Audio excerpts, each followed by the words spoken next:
Hello friends, എല്ലാവർക്കും സ്വാഗതം പുതിയ വീഡിയോയിലേക്ക്. ഇന്ന് ഞാൻ വന്നിട്ടുള്ളത് വളരെ വെറൈറ്റി ആയിട്ടുള്ളൊരു സാമ്പാർ റെസിപ്പി ആയിട്ടാണ്. വളരെയേറെ രുചികരമായിട്ടുള്ള ബ്രിഞ്ചൽ സാമ്പാറാണ് ഞാൻ ഇവിടെ ഉണ്ടാക്കാൻ പോകുന്നത്. വീഡിയോ കണ്ടിട്ട് ഇഷ്ടപ്പെടുവാണെങ്കിൽ ലൈക്ക് ചെയ്യുക, ഷെയർ ചെയ്യുക, കമൻറ്റ് ചെയ്യുക, ചാനൽ സബ്സ്ക്രൈബ് ചെയ്യാനും മറക്കരുത്. പിന്നെ ഫേസ്ബുക്കിലൂടെയാണ് വീഡിയോ കാണുന്നതെങ്കിൽ പേജ് ഫോളോ കൂടി ചെയ്യണേ. ഒപ്പം നമുക്ക് നേരെ വീഡിയോയിലോട്ട് പോവാം. സാമ്പാർ ഉണ്ടാക്കാൻ വേണ്ടിയിട്ട് ഞാനിവിടെ 3 വഴുതനയാണ് എടുത്തിട്ടുള്ളത്. ഞാനത് കഴുകിയതിന് ശേഷം ചെറിയ കഷ്ണങ്ങളായിട്ടൊന്ന് മുറിച്ചെടുത്തിട്ടുണ്ട്. ഇനി ഇത് മുഴുവനായിട്ടും ഒരു കുക്കറിലേക്ക് ഇട്ടുകൊടുക്കാം. ഇനി ഇതിലോട്ട് പരിപ്പ് ചേർത്ത് കൊടുക്കാം. ഞാനിവിടെ ഒരു 8 ടേബിൾ സ്പൂൺ പരിപ്പ് നന്നായിട്ടൊന്ന് ക്ലീൻ ചെയ്തെടുത്തിട്ടുണ്ട്. അതുകൂടി കുക്കറിലേക്ക് ഇട്ട് കൊടുക്കുകയാണ്. ഇതിലോട്ട് 1 ടീസ്പൂൺ മുളക് പൊടിയും 1/2 ടീസ്പൂൺ മഞ്ഞൾപ്പൊടിയും ഇട്ട് കൊടുക്കാം. പിന്നെ ആവശ്യത്തിന് ഉപ്പ് ചേർത്ത് കൊടുക്കുന്നുണ്ട്. ഇനി ഇതിലോട്ട് 1/2 കപ്പ് വെള്ളം ഒഴിച്ചു കൊടുക്കാം. എന്നിട്ടൊന്ന് മിക്സ് ചെയ്തെടുക്കാം. ശേഷം കുക്കർ അടച്ച് വിസിൽ വെച്ച് കൊടുക്കാം. ഒരു 8 വിസിൽ വന്നോട്ടെ. പരിപ്പെല്ലാം നന്നായിട്ട് തന്നെ കുക്കായി കിട്ടണം. ഇപ്പോൾ ഇതാ 8 വിസിലെല്ലാം വന്നിട്ട് കുക്കറിൻ്റെ പ്രഷറെല്ലാം പോയിട്ടുണ്ട്. ഇനി തുറന്ന് നോക്കുകയാണ്. കണ്ടോ, പരിപ്പും വഴുതിനും എല്ലാം നല്ല പാകത്തിന് തന്നെ കുക്കായി കിട്ടിയിട്ടുണ്ട്. ഞാൻ ഇതൊന്നും കൂടി ഒന്ന് ഉടച്ചെടുക്കുകയാണ്. ശേഷം ഇത് മാറ്റി വയ്ക്കാം.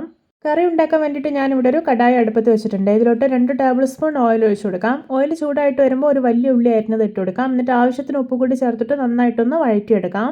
ഇപ്പോൾ ഇതാ ഉള്ളിയൊക്കെ അത്യാവശ്യം വഴന്ന് വന്നിട്ടുണ്ട്. ഇനി ഇതിലോട്ട് 2 പച്ചമുളക് അരിഞ്ഞതും 1 തക്കാളി അരിഞ്ഞതും ഇട്ട് കൊടുക്കാം. എന്നിട്ട് വീണ്ടും വഴറ്റിയെടുക്കാം. ഇതിലോട്ട് ചെറിയൊരു കഷ്ണം വാളംപുളി കൂടെ ഇട്ട് കൊടുക്കുന്നുണ്ട്. എന്നിട്ടൊന്ന് ഇളക്കിയെടുക്കുകയാണ്. ഇപ്പോൾ ഇതാ വെജിറ്റബിൾസ് ഒക്കെ നല്ല പാകത്തിന് തന്നെ വഴന്ന് കിട്ടിയിട്ടുണ്ട്. ഇനി ഇതിലോട്ട് മസാലപ്പൊടികളൊക്കെ ചേർത്ത് കൊടുക്കാം. 1 ടീസ്പൂൺ മുളക് പൊടി, 1 ടീസ്പൂൺ മല്ലിപ്പൊടി, 1/2 ടീസ്പൂൺ മഞ്ഞൾപ്പൊടി, 2 ടീസ്പൂൺ സാമ്പാർ പൊടി. ഇതെല്ലാം ചേർത്തിട്ട് നന്നായിട്ടൊന്ന് ഇളക്കി യോജിപ്പിച്ചെടുക്കാം. ഇനി ഇതിലോട്ട് 1 കപ്പ് വെള്ളം ഒഴിച്ചു കൊടുക്കാം. എന്നിട്ടൊന്ന് മിക്സ് ചെയ്തെടുക്കാം. ഇനി ഇത് നന്നായിട്ടൊന്ന് തിളച്ച് വരട്ടെ. ഇഡ്ഡലിയുടെയും ദോശയുടെ ഒക്കെ കൂടെ കഴിക്കാൻ പറ്റുന്ന അടിപൊളി ടേസ്റ്റ് ആയിട്ടുള്ള ബ്രിഞ്ചൽ സാമ്പാർ റെസിപ്പിയാണിത്. എല്ലാവരും ഇതുപോലെ ഒന്ന് ഉണ്ടാക്കി നോക്കണേ.